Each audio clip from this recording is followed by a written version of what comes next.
are watching Jesus is Alive Community Bahrain Sunday Worship Service.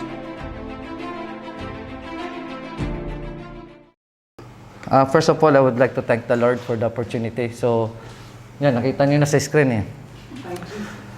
Di ko alam kung paano, but when I was assigned po na part ng Sunday preaching, sabi ko kay Lord, dalawang sinabi ko kay Lord, tanggalin niyo agad yung yung knowledge ko, yung kayabangan ko, whatever it is. Tapos yung pangalawa, sabi ko, Lord, anong title ng ng preaching ko? Nung nagpray po ako, I am really sure na pagpikit ko ng mata, iyan nakita ko 5G. Sabi ko, bakit kaya 5G? So as the days goes by, nagpray, Lord, thank you kasi binigyan niya ako ng title na 5G. Kaso, di ko pa ma-construct eh. Di ko ma-imagine, Lord, paano ko i-construct tong message ko? 5G, parang, ang tawag ito, komplikado. Pero, yun nga yung nire-remind sa atin ni Lord na in every preaching, Sunday, Friday, kahit Bible study natin, anong lahat ng services natin, kailangan lang natin, nag-start na po ako dito eh. Nangungulekta na ako ng dito po ako. Nangungulekta po ako ng mga preaching. Kasi nga, mostly, ngayon kasi uso na sa atin yung internet, di ba? So lahat na lang click, lahat kailangan natin nasa cellphone na po natin, di ba? And we know 5G is part siya ng technology ngayon, di ba? So sabi ko, Lord, sige, ikaw nang bahala. So yun nga nung nakikinig ng mga Sunday preaching, mga Friday service natin, doon ko nabuo doon ni-reveal sa akin ni Lord yung mga kung ano ba talaga yung 5G. So ano ba yan? Yan. So, sabi nga, di ba, wireless connectivity has come a long way, sabi daw. Since was first introduced to the world in 1980, so matagal na pala siya, di ba? Just compare 4G alone, it's thousands of times faster than the speeds of the first wireless generation, and 5G ultra-wideband can provide speeds considerably faster than 4G, di ba? So, take note po, may pula po dyan, di ba? The 5G revolution is coming fast. Wow, coming fast daw. And it's ready to change the world for better. Very yung 5G ngayon, di ba? Very promising at saka very exciting kasi nga, sabi nga dito, coming fast, di ba? Tapos ready daw siya na for the world for the better, di ba?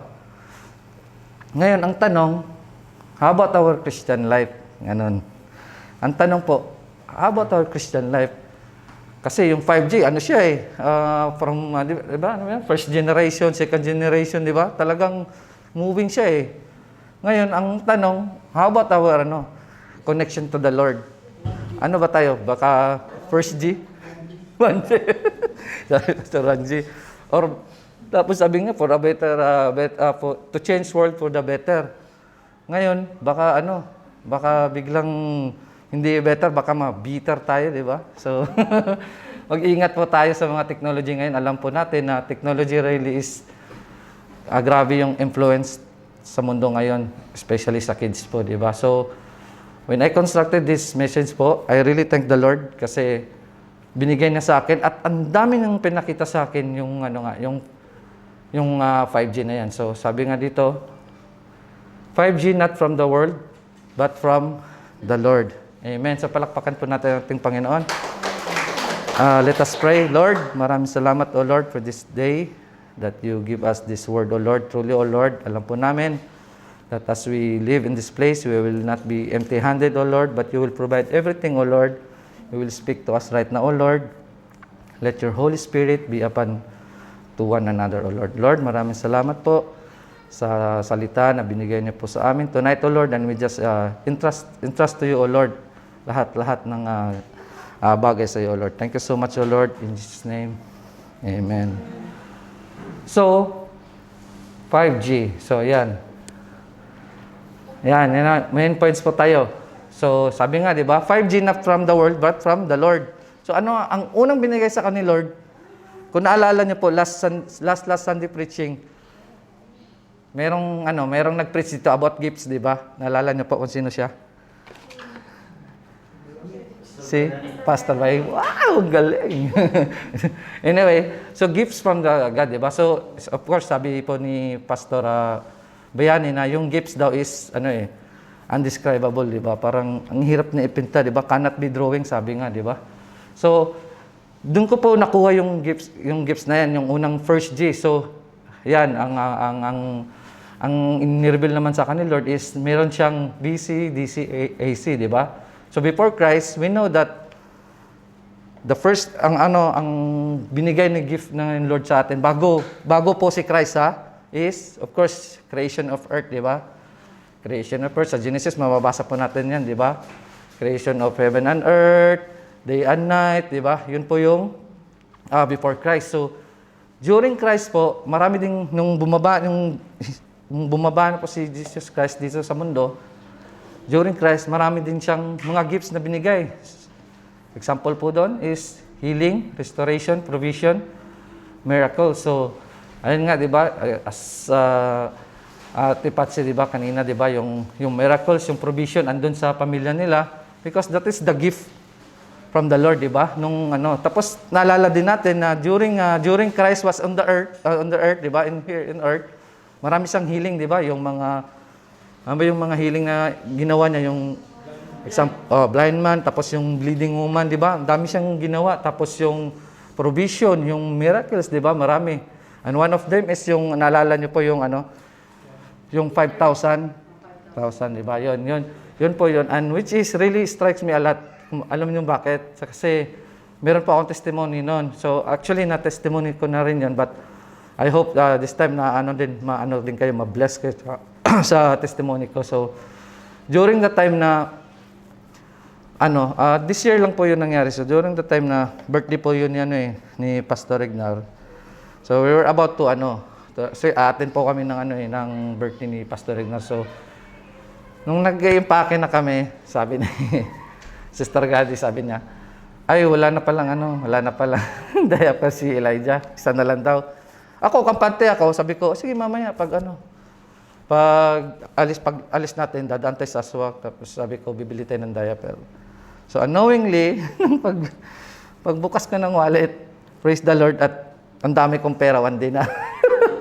One day na, so sabi ko, Lord, wala na pala kaming pera. Sabi ko, wala na pala kaming pera. Tapos, paano kami bibili ng gatas at saka diaper ni Elijah? So, of course, we don't want to ruin yung party. So, kami, mabadtrip lang dahil doon. We continue on going. Atin na kami. Papunta na po kami sa Hamala. Tapos, as yung nagbabahay po kami, nakikinig lang po kami ng mga worship songs. Tapos, pinaalala sa akin ni Lord na, sabi ko, Lord, kala ko ba, ipoprovide mo sa akin yung yung mga bagay na mga needs namin.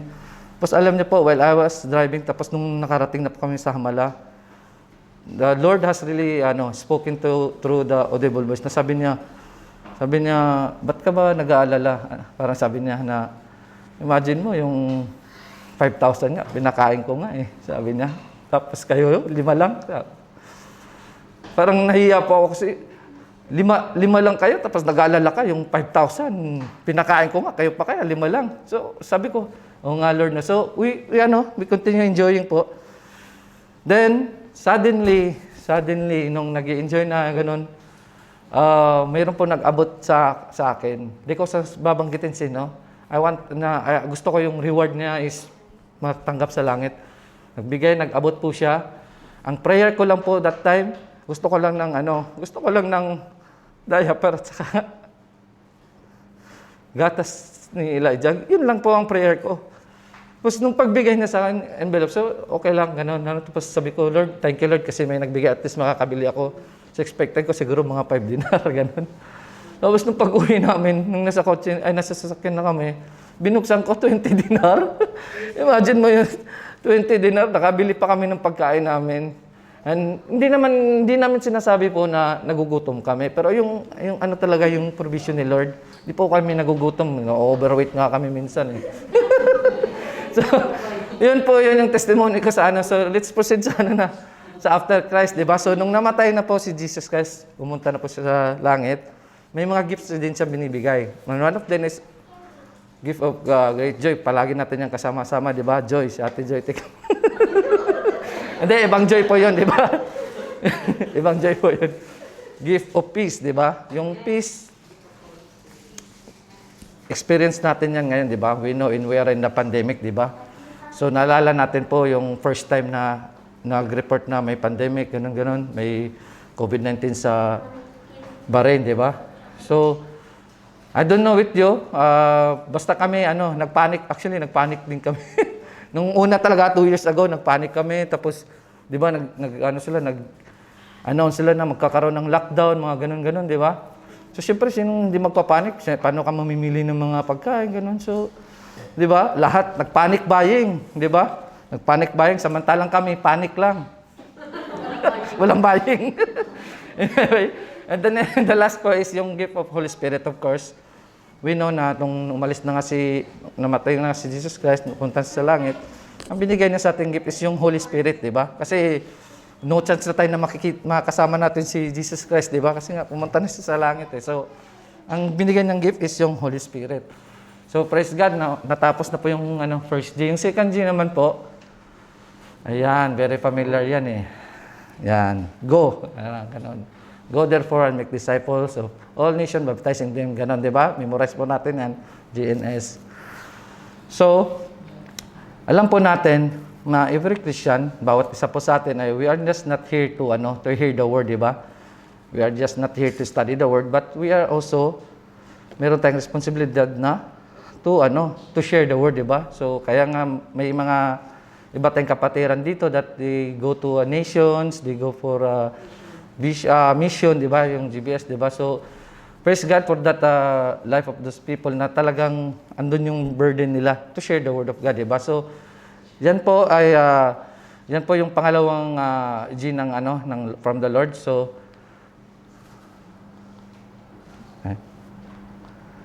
yan, kilala niyo po yan sila. Kilala niyo po yan.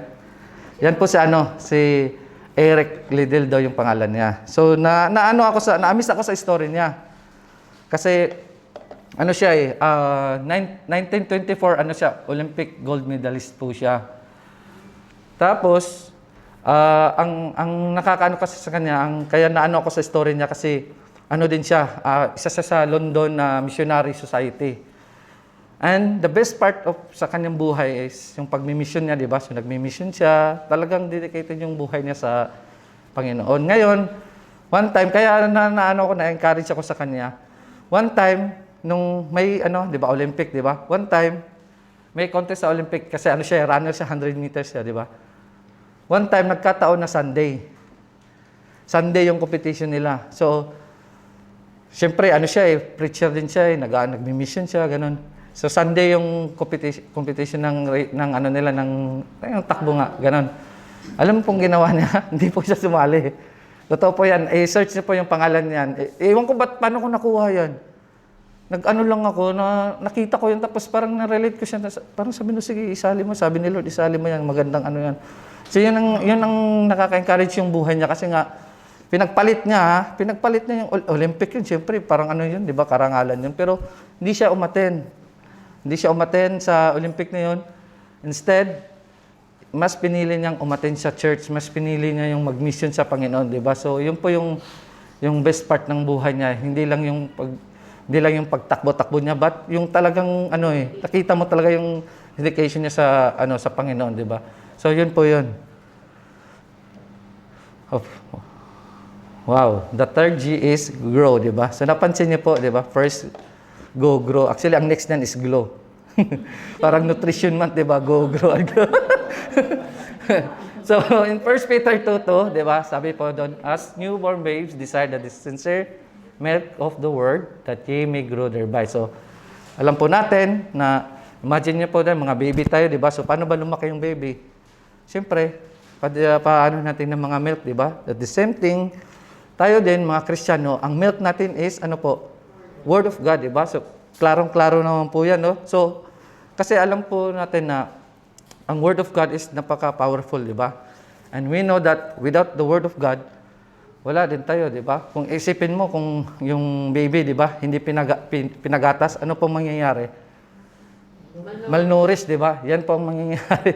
Malnourished. Ngayon, kung pinakain mo naman siya ng maayos, at saka yung mentalidad natin, yung utak natin is puro Word of God, yan po ang mangyayari sa atin, di ba? Healthy, puro fruits, sana all. So, yun po yung mangyayari dyan. Ngayon, as we go along, di ba, kailangan po natin na mag-grow tayo. Ako, personally, mabagal, 2011 pa ako sa GIA actually. Yes, 2011, and may naalala po ako, itong bit na Bible ko, binigay sa akin to. Hindi ko sabihin sino nagbigay nito. Pero, may sumulat dito. Yan, sabi niya, 2014 pa to, binigay sa akin. Lately ko lang nagbabasa ng Bible. 2014, April 27. Sabi dito sa Bible, sinulatan niya, sabi na, thoroughly, seek the Lord where He may be found, di ba? God bless you. So dito po tayo nag-grow, di ba? So actually, lately lang ako nagbabasa ng Bible, siguro mga 2 or 3 years ago, pero binigay na sa akin to is 2014. So imagine mo, ilang years na pong ilang years kong winis yung Word of God, di ba? But thank you Lord kasi I really thank the Lord kasi di ko naman po pinagmamayabang compare sa buhay ko dati. Grabe talaga yung buhay ko dati. Sana? Kita yan. Sino yan? Sino yan? Di ba, kadiri, di ba, may usi pa, di ba? So, pag nakikita kong picture na yan, nahiya ako. Sabi ko, naalala ko po ngayon, nasa kami niyan eh. Nasa resort kami niyan. Tapos, alam mo yung pag-October, di ba? Mga banda lahat doon, jamming, inuman, lahat, sigarilyo, alak, ganun, mga drugs, ganun. So, ganun ang buhay ko dati. So, kaya ko po nasabi na, hindi ko naman pinagmamayabang, ako, alam ni Lord po yan. Siguro, ilang years na ba? 6 years or 7 years na po ako hindi nakatikim ng sigarilyo at saka alak. Kasi even doon, nung sa GIA time pa ako, kasi bartender ako dati eh. So, almost every day, nalalasing talaga ako eh. Nalalasing ako almost every day. Kahit nandito na ako sa Bahrain. And I remember, in the Philippines, during that time, grabe talaga, sobrang addict ko. 2 times po akong na-overdose. Isang beses, nag-collapse ako sa dagat. Di ko alam, nagising ako, nasa dagat pa rin ako. Pangalawa, na-overdose ako. Dinala ako ng mga barkada ko sa hospital. Nursing student po ako noon. Tapos, alam mo yung imagine mo na yung halos mamatay-matay ka sa sobrang bisyo yung magsisimula ka ng 9 a.m. in the morning. Tapos matatapos kayo kinabukasan na. Puro inom, puro drugs. Grabe talaga. Sobrang payat ko nung dati. Sobrang addict talaga. So, I thank the Lord na pumunta ako dito sa Bahrain and I know the Lord na talagang gagamitin niya ako dito sa Bahrain. Kaya nga, kahit gano'n ang mga pinagdadaanan namin dito sa Bahrain, talagang sabi nga nung last Friday, di ba, prophesy to your situation, di ba? So sabi ko, Lord, kahit may sufferings kami dito, kung itong sufferings will lead to your glory, it's okay. Bahala na, Lord, basta ikaw lang ang mag-provide sa amin. Amen? So next po, bilisan po natin. Asa na? So the next is, of course, yung glow, di ba? So, makababasa po natin yan sa Matthew 5, chapter 5, 13 to 16. So sabi ko dito, believers are salt and light. So you are the salt of the earth, but if the salt loses its flavor, how shall it be seasoned? Diba? Sabi po doon. It is then good for nothing, but to be thrown out and trampled underfoot by men. 14, you are the light of the world. A city that is set on a hill cannot be hidden. Okay. 15, nor did they light a lamp and put under a basket, but on a lampstand, and it gives light to all who are in the house. Sabi po doon. And let your light so shine before men, that they may see your good works and glorify your Father in heaven. So very maliwanag pa, no? Very maliwanag po na sabi doon na ang isang Kristiyano dapat hindi lang sa nguso, dapat sa puso. Kasi, imagine niyo po, lagi nating pinagmamalaki na, ay, Kristiyano ako, pero sa bahay, sa office, sa mga kasama natin, hindi tayo nagbibigay ng liwanag, di ba? Yung, kumbaga,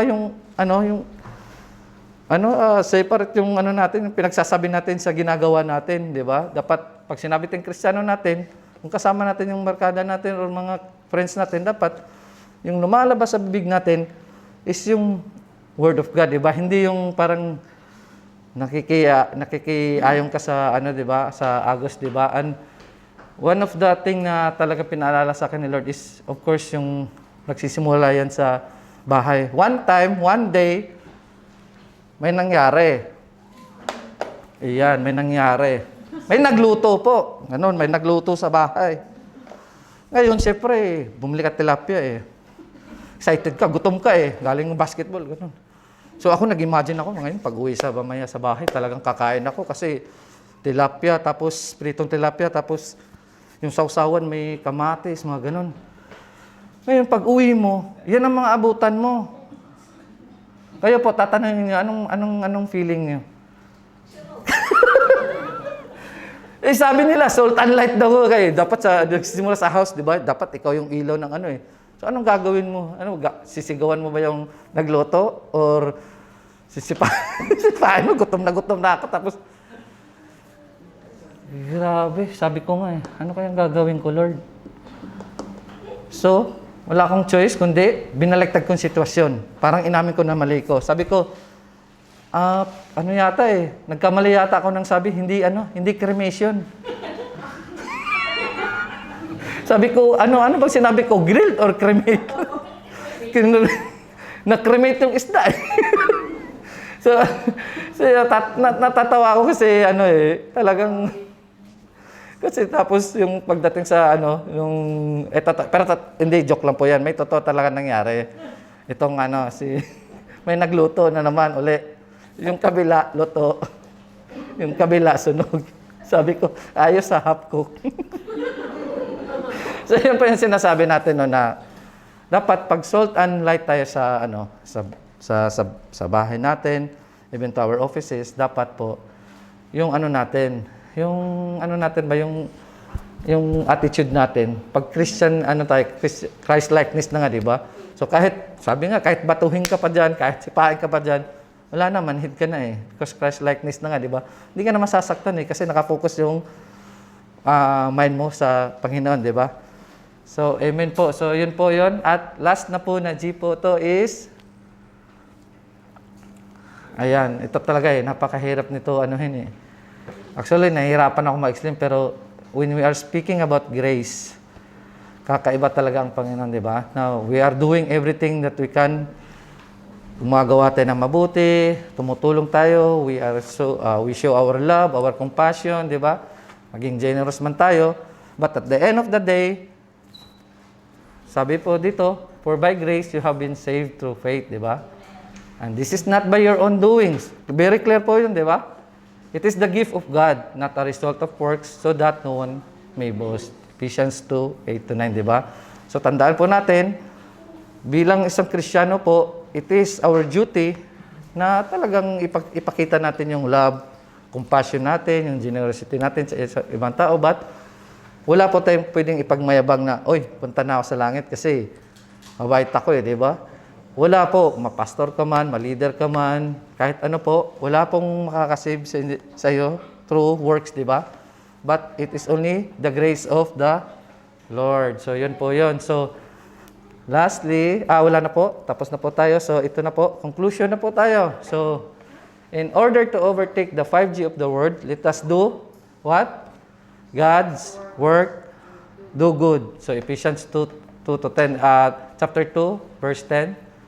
Sabi po dito, for we are His workmanship created in Christ Jesus for good works, which God prepared beforehand that we should walk in them. So, hallelujah. So, and lastly, let us upgrade our life to the Lord, not from the world. 5G ka na ba? So, ayan. First, ano po yan? God's mindset, di ba? So, naalala niyo po, di ba? May preaching May preaching pa dito si Pastor Jan. Yan, dito. Dito ko yan nakuha eh. Ayan, meron yan. Mga dito, dami dito. Yan, God's mindset. Of course, God's people. God's true follower. God's disciples. Tapos, of course, we should also be God's servant. So, yun po yung topic natin for today. Let us be reminded po na in this world, grabe yung influence ng technology ngayon. And even last week po, di ba?